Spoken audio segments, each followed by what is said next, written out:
It followed me home. A lot of weird shit happened to me as a kid. The usual stuff that you're supposed to go to therapy about, yeah, but also incidents that were just strange. I don't know what else to do with these stories that sit so heavy on my ribcage. One of the more terrifying experiences happened in my own backyard. Feel free to picture me in a rocking chair with a cigar as I tell you about it. Now, I grew up in bumfuck nowhere, New England, where the endless forests are so thick that the treetops blot out the sun. Don't wander too far from the path if you ever want to see it again. Shit like that. Woods surrounded my childhood home, pressing in on us from the edges of the field. Little worm tunnels of trails snaked throughout our property. We were a pretty popular destination for snowmobilers and hikers in our town. One trail, however, almost never had any visitors. Tucked into the back corner of our weed-choked field, the opening still looms menacingly. Icy cold and almost pitch black when you step inside, fallen trees and underbrush have made the trail impossible to follow over the last few years. The only person who ever regularly went in there was my grandfather, the forester, to haul out cuttings for firewood. With him gone, it's completely abandoned. I stay out of the woods now. I used to spend hours playing in them as a child, but as I've gotten older I've learned to be more wary. I'm posting this here knowing that no one will believe me, but right hand to God I am telling the truth. The incident happened when I was 13. I was home alone after school, as I often was. Latchkey kid, you know how it is. It was a beautiful day in late spring, and I decided that my homework would be more enjoyable if I was sitting under one of the massive, ancient pines that I love so much. I do mean ancient, by the way these fucking trees are skyscrapers, and have apparently been so since before my mom was around. I sat my happy ass down with a can of Diet Coke and my math textbook and worked in peace for maybe 20 minutes. I have a condition called labyrinthitis, which means that my inner ear is messed up and I get dizzy spells. It was much worse when I was younger, which is why I didn't question the sudden dizziness that overtook me, despite sitting completely still. I was so sure that I was fine that I didn't notice the temperature drop until I realized that my breath was clouding in front of my face.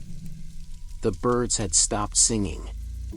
Dead silence engulfed me and my vision began to tunnel. I wasn't just dizzy. I was filled with the most peculiar buzzing sensation, like I was so full of adrenaline that my teeth ached. Like my body was begging me to run. I don't know what I felt, but it was close. I could feel something far too close to me, looming just out of my vision. I was not welcome here. I needed to leave. That much, at least, was clear. I didn't turn around to investigate. I picked up my empty soda can and my homework, and walked as calmly as I possibly could to the trail entrance. It was only 100 feet or so, but the walk was agonizing as my heart hammered in my chest. I could feel it behind me, the gentle rustle of leaves affirming my fear. It was following. I restrained myself from running. Somehow, I knew that if it knew I was scared it would be much worse. As soon as I got back inside, my composure crumbled. My whole body shook while I bolted the door and locked all of the windows. I grabbed my little flip phone and barricaded myself in my mom's closet, the only place in our house without a view outside. I kept myself as silent as I could as I tried to text my mom. No service. Our area was already tricky with cell reception, and I usually had to stand in one specific spot just to send a text. Inside the closet, I was shit out of luck. I stayed buried in there, hand over my mouth to muffle my breathing. After what felt like about an hour, my body felt normal again.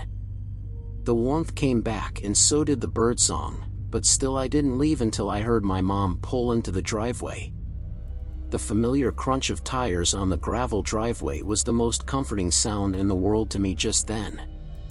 I climbed out of the closet, doing my best to fix the mess I had made. My mom pounded on the front door a couple times. I forgot that I had locked it. I heard her calling my name. It was normal. My mom was home from work. I was safe. I didn't notice that besides my mom's voice, it was once again dead silent. My stomach gave a funny lurch when I looked at the clock above the stove. I hadn't been in the closet for as long as I thought I had, and my mom still had an hour left on her usual shift.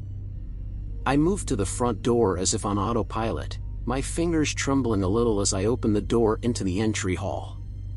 The pounding continued, and so did my mother's voice calling to me. But as I pressed my face to the cold glass panes in the door, I couldn't see anyone. Not a soul outside, no car in the driveway. I was still alone. Somehow, it had my mother's voice. It wanted mine, too.